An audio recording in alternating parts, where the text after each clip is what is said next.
अतीक असद ने प्रयागराज में सपा को कर दिया ढेर, ऐसा तो अखिलेश यादव ने सोचा भी न होगा। पिछले 9 सालों से अखिलेश यादव को धोखा दे रहा है मुस्लिम यादव समीकरण। 28 लाख लोगों को सीएम योगी आदित्यनाथ का बड़ा तोहफा, सुनकर खुश हो जाएंगे यूपी वाले। क्रिकेट के चैलेंज पर योगी का पलटवार, बड़े खिलाड़ी हैं तो पुरस्कार के लिए भेज दे नाम। सीएम योगी ने दिखाया जलवा तो पीएम मोदी भी खुद ये बात कहने से रोक नहीं पाए। जी हां, निकाय चुनाव से कुछ दिन पहले प्रयागराज में माफिया अतीक अहमद और उसके भाई अशरफ की हत्या का मुद्दा भी निकाय चुनाव में बेअसर दिखा। जी हां, प्रयागराज में मेयर पद पर भाजपा के गणेश केसरवानी ने बम्पर जीत हासिल की। वहीं संगम नगरी में सबसे ज्यादा पार्षद भी भाजपा से जीत कर आए। जी हां, प्रयागराज में जीत के बाद बीजेपी जश्न के माहौल में डूब गई है। वहीं कहा जा सकता है कि अतीक और अशरफ की हत्या से सपा को नुकसान भी उठाना पड़ा है।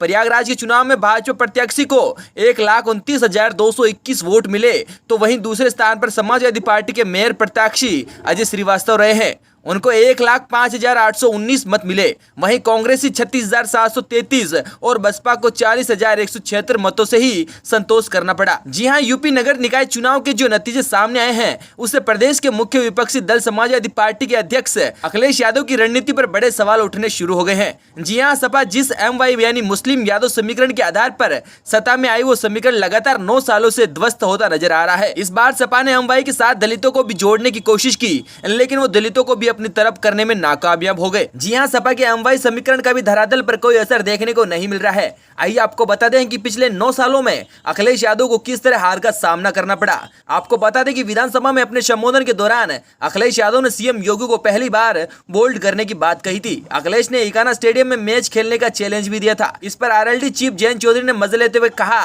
कि मैं भी इस मैच में खेलूंगा, लेकिन शनिवार को बारिश सीएम योगी आदित्यनाथ की थी। इसी के चलते यूपी विधानसभा में राज्यपाल के अभिभाषण पर धन्यवाद प्रस्ताव देने खड़े हुए सीएम योगी अलग ही रूप में नजर आए। सीएम योगी आदित्यनाथ ने अखिलेश और समाजवादी पार्टी पर चुन चुनकर वार किए। सीएम ने रामचरितमानस की चौपाई पर विवाद ताड़ना और शूद्र का मतलब समझाया। इसके अलावा अखिलेश यादव ने क्रिकेट खेलने के चैलेंज का भी जवाब दिया। मायावती ने दिखाया दम, हाथी ने बताया जिंदा हूं मैं। अब क्या करेंगे अखिलेश यादव? यूपी की राजनीति पर कई बार सत्तारूढ़ होने वाली बसपा 2022 आते आते ही अपने अस्तित्व के संकट से जूझती दिख रही थी। स्थिति ये हुई कि 2022 के विधानसभा चुनाव में बसपा सिर्फ 1 सीट जीत सकी। इस हार ने पार्टी और सुप्रीमो मायावती दोनों को झकझोर दिया था।